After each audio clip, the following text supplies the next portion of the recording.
The morning sun filtered through the old oak trees of Riverside Cemetery, casting dappled shadows across the weathered headstones. Thomas Wheeler stood at a distance, watching three small figures kneeling before a simple granite marker. The girls were identical, triplets, perhaps 7 or 8 years old, with shoulder-length brown hair that caught the light as they moved. They wore modest dresses in different colors, one in blue, one in coral pink, and one in mint green, each with a simple white collar. The dresses looked carefully pressed but worn, the kind of clothes that had been mended more than once. Thomas was 42 years old, with dark hair swept back from his face, and the kind of bearing that came from years of success in the business world. His charcoal gray suit was perfectly tailored, and his shoes were polished to a mirror shine. But none of that mattered right now as he stood frozen, staring at those 3 little girls who were placing fresh flowers on Catherine's grave. The girl in the mint green dress held a small bouquet of white daisies and purple. Wildflowers, the inexpensive kind, you could pick up at a roadside stand. She set them carefully against the headstone, while her sisters knelt on either side of her. Thomas was too far away to hear what they were saying, but he could see their lips moving, see the way they held hands, see the tears on their young faces. His hands trembled as he took a step closer, then another. He'd been searching for Catherine for 8 years.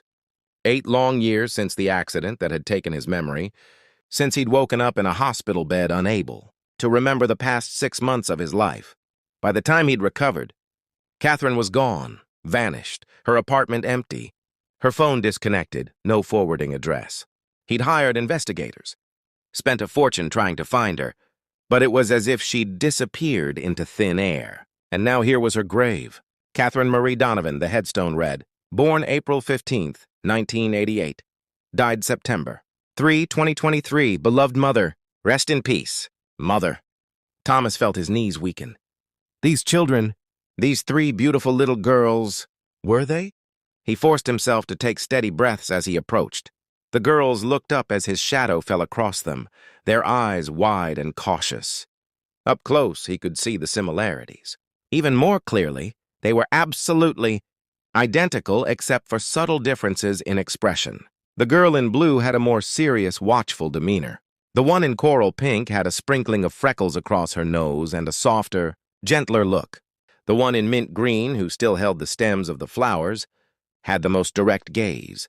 "Hello," Thomas said softly, careful to keep his voice gentle and non-threatening. He knelt down so he would be at their eye level, not towering over them. "I'm sorry to interrupt. My name is Thomas Wheeler. I knew your mother." The 3 girls looked at each other, having one of those silent conversations that siblings sometimes share. Finally, the girl in blue spoke. "You knew our mama?" "Yes," Thomas said, and his voice caught on the word. "A long time ago. We were very close." He gestured toward the headstone. "I'm so very sorry for your loss. I didn't know she had passed. I've been trying to find her for a long time." "Why?" the girl in mint green asked, with the direct honesty of childhood. Thomas chose his words carefully.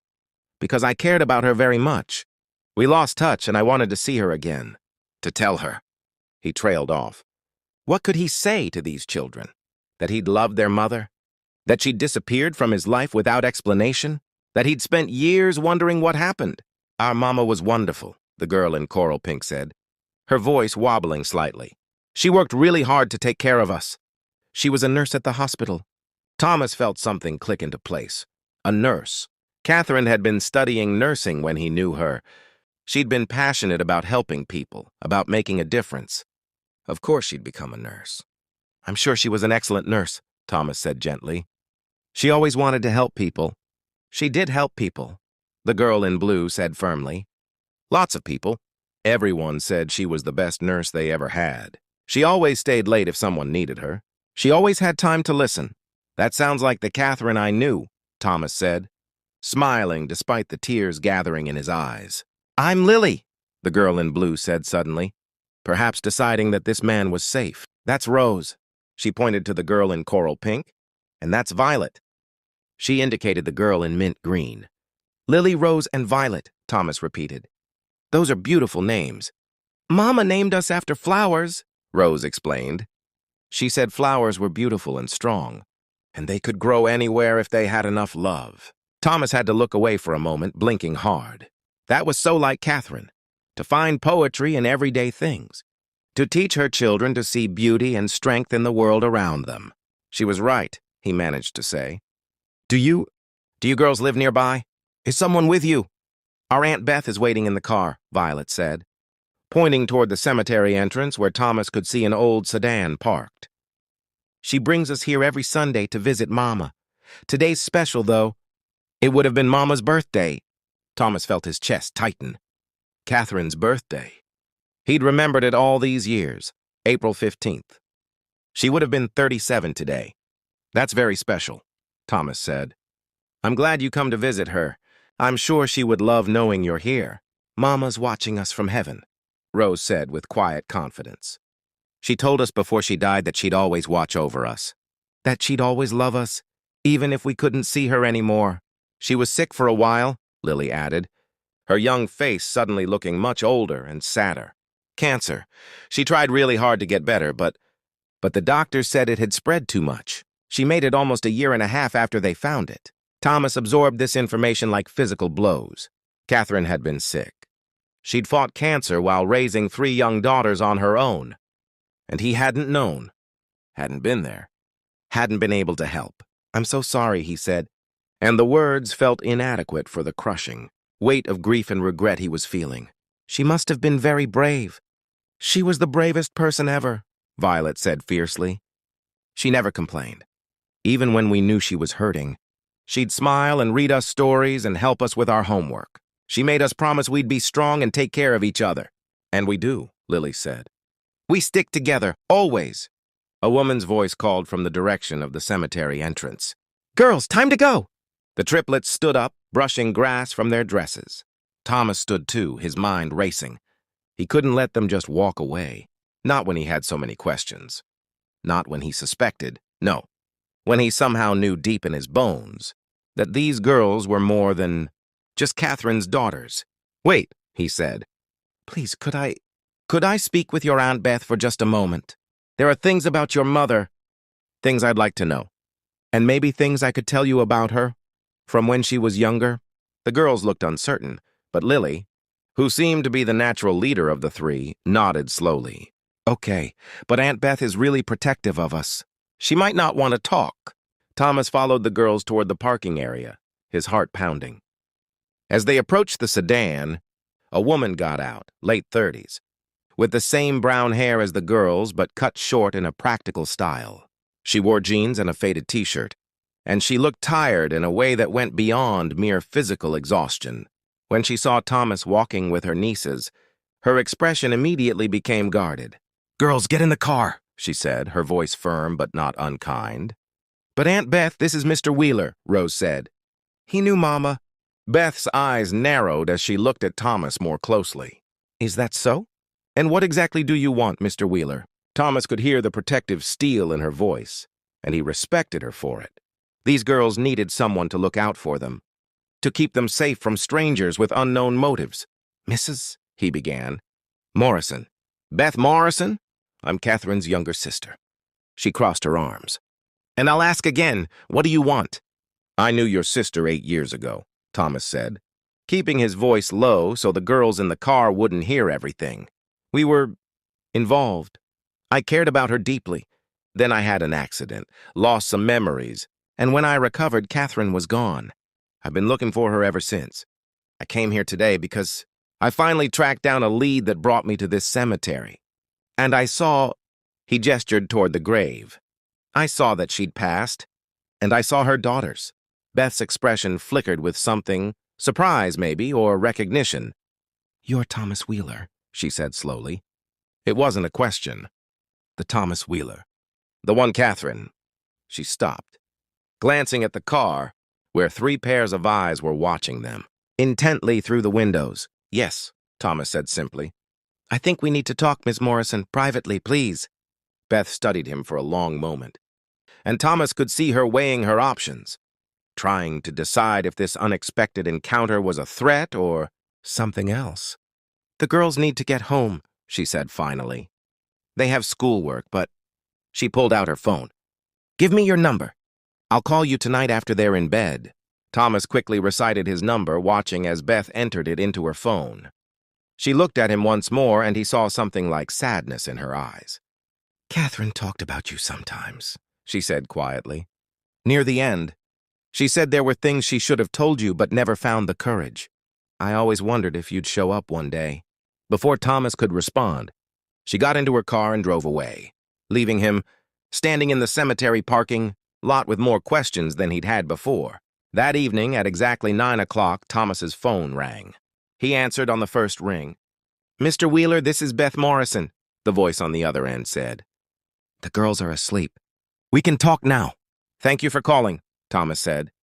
He was in his home office, had been pacing for hours waiting for this call. "Ms. Morrison, I need to know—" "Those girls are yours," Beth said bluntly. "If that's what you're wondering." "Catherine got pregnant shortly before your accident. By the time she found out, you were in the hospital in a coma.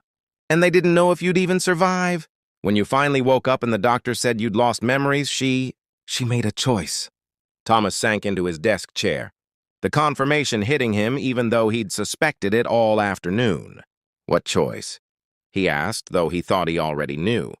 "She decided not to tell you," Beth said, and he could hear the complexity of emotions in her voice, defensiveness, mixed with sadness and perhaps regret.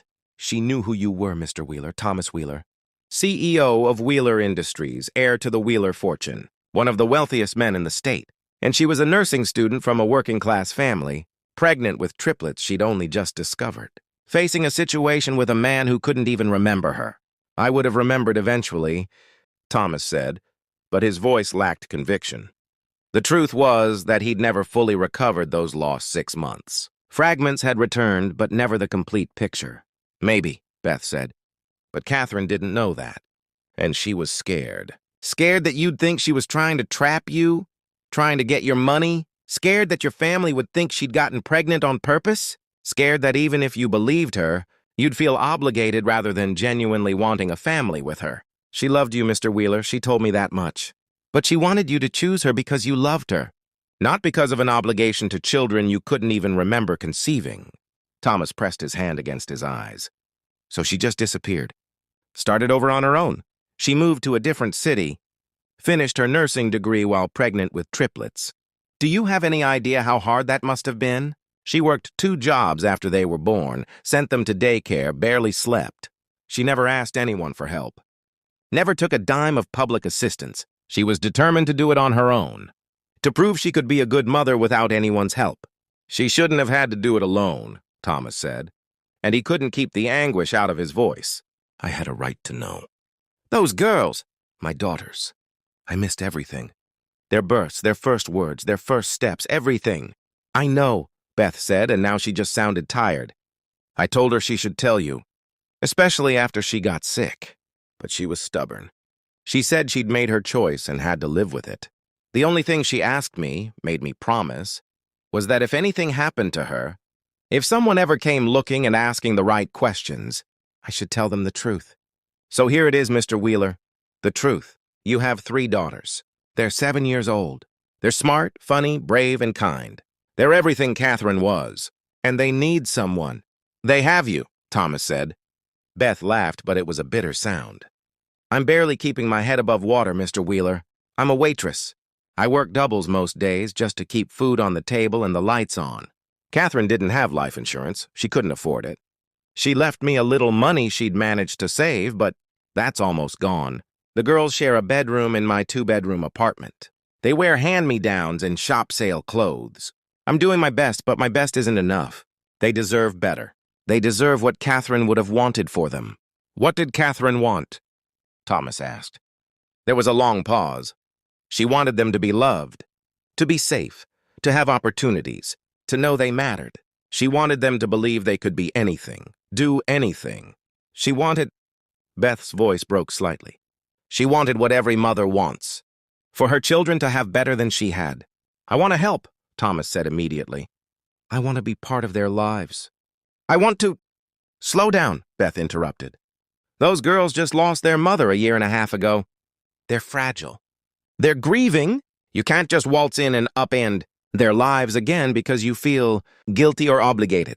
This isn't about guilt, Thomas said firmly, or obligation. Those are my daughters. I've lost 8 years with them already. I don't want to lose any more time. But, he added quickly, I understand they need time. They need to get to know me. We need to do this right for their sake. Finally, something we agree on, Beth said. There was another pause, and then, look, Mr. Wheeler, I'm not the enemy here. I want what's best for Lily, Rose, and Violet. If you're serious about being part of their lives, then we need to figure out how to make that work. But it has to be gradual. It has to be on their terms. Agreed, Thomas said. What if I started by just spending time with them, getting to know them? No pressure, no expectations, just being there. Like what? Taking them to fancy restaurants and buying them expensive toys? Because that's not what they need. No, Thomas said, thinking quickly. Like taking them to the park, or the library, or helping with homework. Normal things. Things a father would do. Beth was quiet for a moment. You'd really do that? You, Thomas Wheeler, CEO, Billionaire, would help 3 7-year-olds with their homework? Yes, Thomas said simply. I would. Because they're mine, and I've already missed too much. Another long silence. Then, all right, we'll try it. But Mr. Wheeler, if you hurt those girls, if you let them down, if you decide this is too hard or inconvenient and you walk away, I will never forgive you. Are we clear? Crystal clear, Thomas said. I won't let them down, Ms. Morrison. I promise you that. We'll see, Beth said. Come by Saturday afternoon, 2 o'clock. The girls will be home.